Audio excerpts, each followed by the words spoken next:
Yo, Daily Fire, episode 37. If it's trash, turn it off.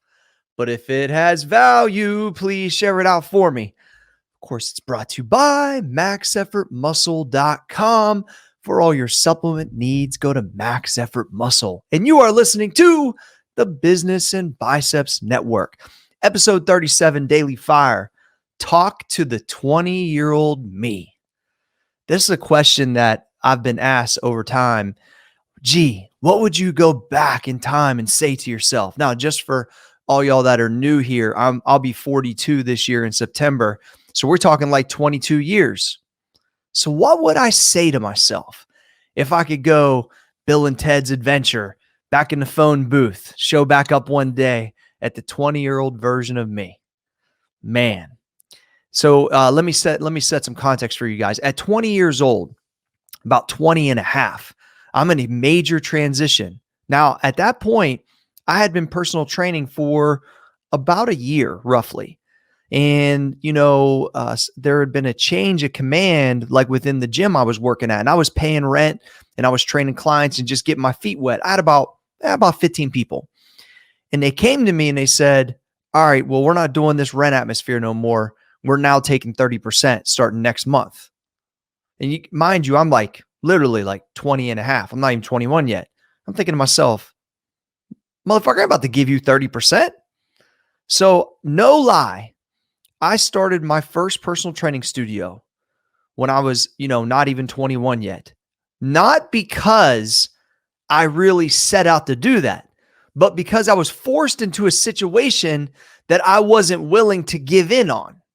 Because I knew the 12, 14 clients I had, they liked what I did. And I was thinking to myself, what happens if I start a gym? And I didn't have no money. I mean, I had to borrow $3,500 on a 20% interest credit card. And I, had $500 and I asked for a G from my friend that I live with and I put it together. So if I think about that time when I'm 20, there's like a lot of risk taking in the unknown. I mean, the complete unknown, because I don't know anybody that owns their own gym or personal training facility. I don't know anyone that's done this and it's actually worked out. No one can really give me advice. I'm living on campus with guys that are going to college that aren't thinking about starting their own business yet. They were supportive, but you know what I'm saying? Like at 20, there were so many unknowns. But here's what I started to think to myself. Well, shit, I ain't got nothing. So what happens if I try this and I lose? What they going to get? So I started looking, right? I was like, you know what?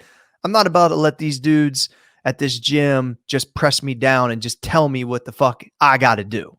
So I start driving around. I see a little facility, 900 square feet, $600 a month. And I signed the lease for 3 years and said, let's go get this.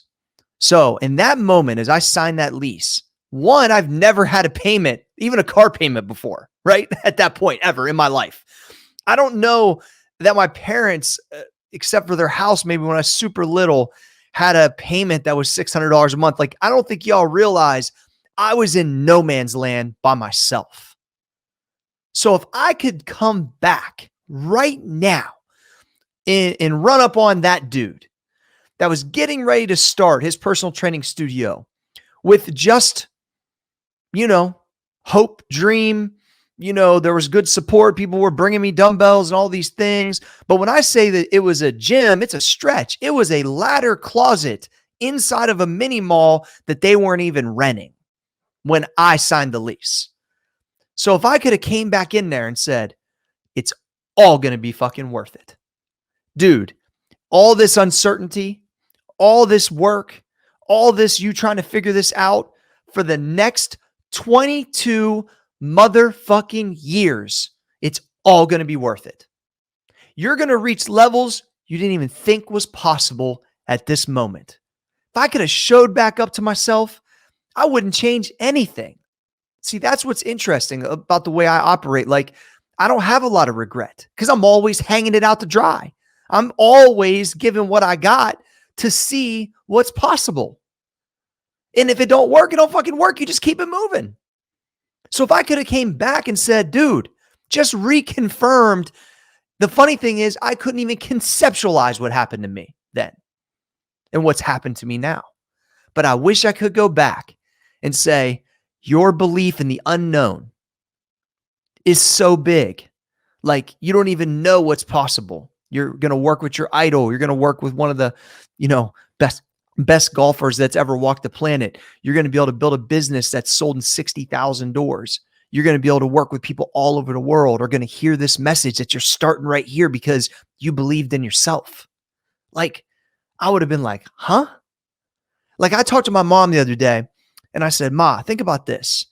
We got members all over the world. You're working with me in the business. When I packed up my car with no internet to leave the house with my money I saved from the coal mine to go be a personal trainer in the big city in 1999, I couldn't even have fucking grasp what happened. So that's where it comes down to, is you're not going to be able to always see it. You're not going to be able to touch it. And not a lot of people are going to believe. But if you believe, because you will put the work around it every day to make it happen, you have to have the belief in the things you can't see, the things you can't touch. I couldn't see or touch any of it. It wasn't even like even the basic level, the basic amount of this industry was not where I could grab or touch it or see it. I didn't know anybody that owned a gym. I didn't know anybody that did this for their living, but I was going to, because I believed in me and developing my confidence and my passion towards what I do. Because guess what? I don't like to do anything else. I do like to do one other thing from a work standpoint, and it's this. This is the first thing that I've found that has scratched the same itch as lifting weights for me and helping people within the gym atmosphere or online or in that fitness space. So there's only a few things that you have gifts and passions about, and you can't deny them. And at 20 years old, I didn't deny it. At 20 years old, I believed in me when no one else, I'm not saying they didn't believe in me, but they had no fucking clue what I was doing. So if I could fly back and say, just double down, keep believing, act crazy, do your thing, it's all going to be fucking worth it. And I'm going to tell you today, if you're willing to put in the time, the consistency, and bring that A game for a long period of time, it'll be worth it for you too. Episode 37, Daily Fire. If it's trash, turn it off. But if it has value, share it out for me. Brought to you by maxeffortmuscle.com. And you are listening to the Business and Biceps Network. Appreciate y'all. Peace.